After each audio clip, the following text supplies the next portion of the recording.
Hi guys in Austria, this is rock and roll from Russia, and I'm Alexei Belov from Gorky Park. You know, we all started playing music when we were kids, and let's say I started when I was 7 years old, and I was playing for 8 years violin, and then in a little while I started playing guitars right on the street with the other guys, like just acoustic guitar. And then I joined some amateur bands. I was playing for students' parties and all kinds of sessions like that. And when I was 18, I joined professional band and started playing in the big arenas like 10,000 seats. And it was a little later, like I was 20 years old, I organized my first band. It's got very successful. In Russia, we sold 1 year more than 7 million records. What was it called? It was called Moscow.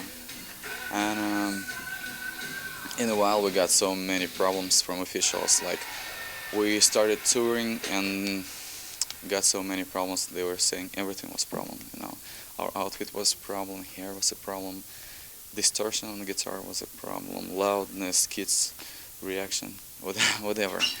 And in a while they just told, you know, guys, you can't play like this anymore. You know, you shouldn't play. You won't play. And being very famous, we found ourselves all of a sudden in the middle of nowhere, like completely unemployed. And we had to go and play really weird clubs like in the suburbs of Moscow with the really wild people. And in our club, for example, there were some bullet shots on the wall because people were shooting guns. And we had to fight sometimes just to protect ourselves and not being killed. And then, let's say 3 years ago, everything started changing in our country, all politics, and this helped many bands to appear, many new bands to appear. And the bands in our country, they started appearing like mushrooms, many. And some of them, they were copying, like let's say some copying Madonna, some were copying Metallica, yeah. And then there was a time when we decided to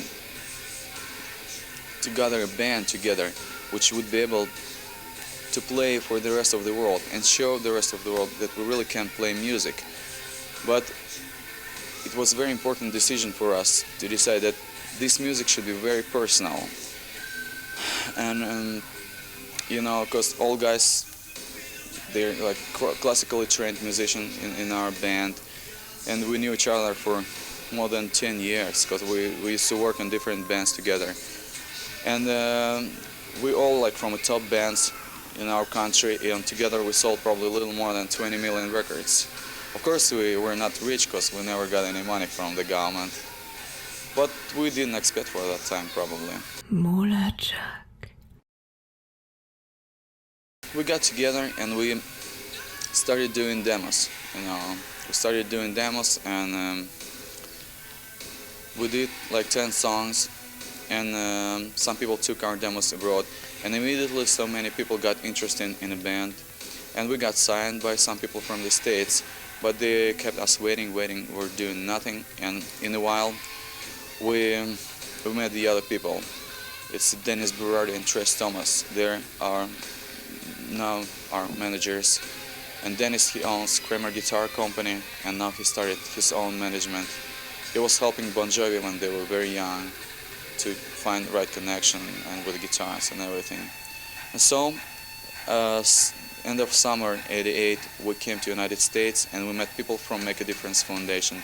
They liked the band and they offered us to take a part in an anti-drug record. And we chose My Generation song because we think that it's a very important song for us. Our generation is really changing now. It's all things in our country. You know, you can hear by the words, people try to put us down. And they tried to put us down so many times, you know. And now we really felt like to die. There was time, and now we really want to change something, and I think our generation will do that. Yeah. And then we got together with Polygram. We went to United States. We worked with Bruce Fairbairn, and we produce also ourselves record, and record went out recently in the United States. It's got pretty successful, and it's in the charts on Billboard, and our video went top 15 in the United States, also video for Bang. And it was very unexpected in a way for us, because we didn't expect it so fast. We thought it maybe would take more time. And now we want to go on tour.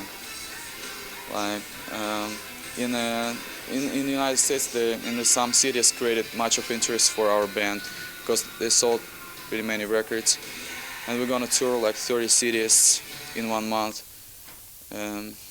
playing like 2,000 seats, just ourselves with nobody else. And then, if there would be possibility, and like, man, there would be enough of interest for our band in Europe, let's say in Austria, we want to come and play. Because for us, very important thing that we're not a studio kind of band. We're a live band, and we like to play for people.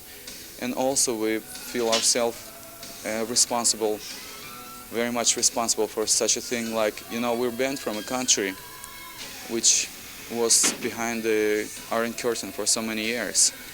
And by the politics of that country, many people in the world got scared.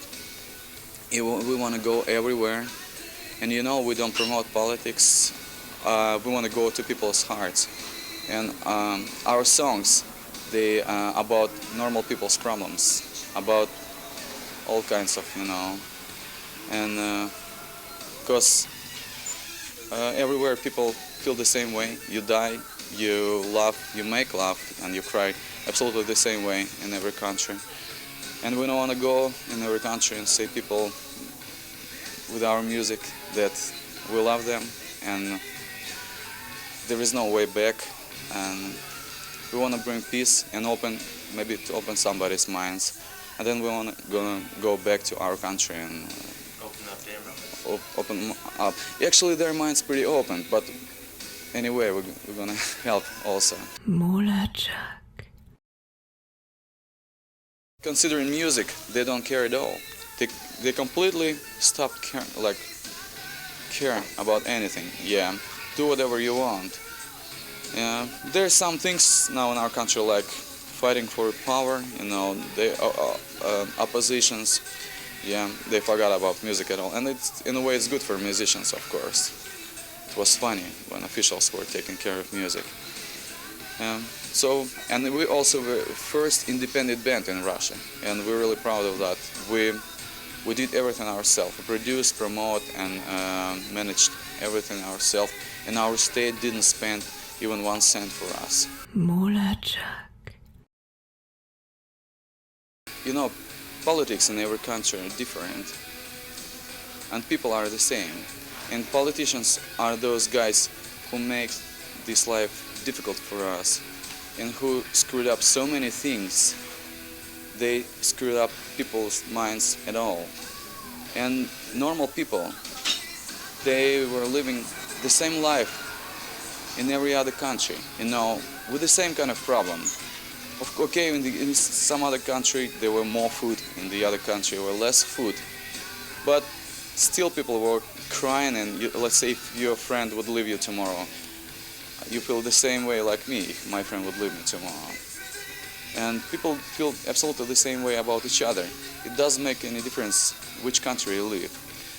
But by the politician, people completely got mixed up, you know, and lots of people got scared, you know, with our politics.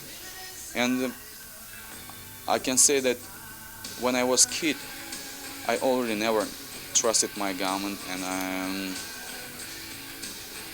kids now, they have completely open minds. They don't trust at all, and of course everybody believes that Gorbachev will be able to do something, because he's in pretty difficult position now.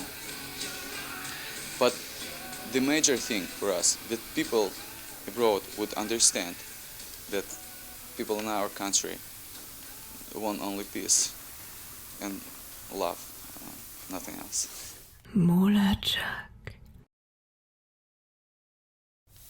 You know, it's not behind considering people's minds. Yeah, economically it's pretty much behind. They fucked up completely all economic there. But no, considering people, it's not behind. There's so many progressive people, so many talented people, and they all want to make a difference now. In the life there. If we would be able to get rid of crazy guys, life would become much easier for everyone. Yeah. Musicians, they get much more respect now, because before we didn't get money, yeah, and we had problems. Most awful was that we didn't get any respect. Now they earn lots of money, not quite enough for living, because they play arenas and they pay percent to government, and the biggest percent they take to themselves. That's quite enough for living. Also, you can sing about things, whatever you want, and do whatever you want. Go completely crazy if you want. Nobody cares now. The only thing, the music business is very amateur and very unexperienced, and management completely unexperienced, and it hurts, I think, most of all very young musicians which can't organize like in the bands themselves, or they can organize but they can't manage sometimes themselves, and they might be very talented guys, but it's difficult for them to survive because they're young and unexperienced. I hope in a while it will get better and we will help as much as we can. First of all, it was incredible experience for us to meet all those bands, very big bands, and playing on one stage with the Motley Crue, Scorpions, Bon Jovi, Ozzy Osbourne, Cinderella, Skid Row. They're all big bands, and it was a really special feeling and also kind of historical feeling. And we know Scorpions for a long time, almost 2 years. We're playing with them 10 gigs in Leningrad, yeah. And we have a long friendship with the Bon Jovi. And we had some parties and we were jamming in Moscow. And then we came to the United States, and John and Richie, they came up to us and they said, we have a nice idea about the song. It might be a very important song for the world now. And we got together and wrote a song. And they were on tour in Rhode Island, and we went with a singer, met them. We spent day and night there in a hotel, and we did song. And then we got in a couple of weeks at John's house, and he has a little studio in the basement, and two bands got together and we recorded a song right there, and we mixed it right there. It's called Peace in Our Time. It sounds really simple, but I think it's very important. Mulacha!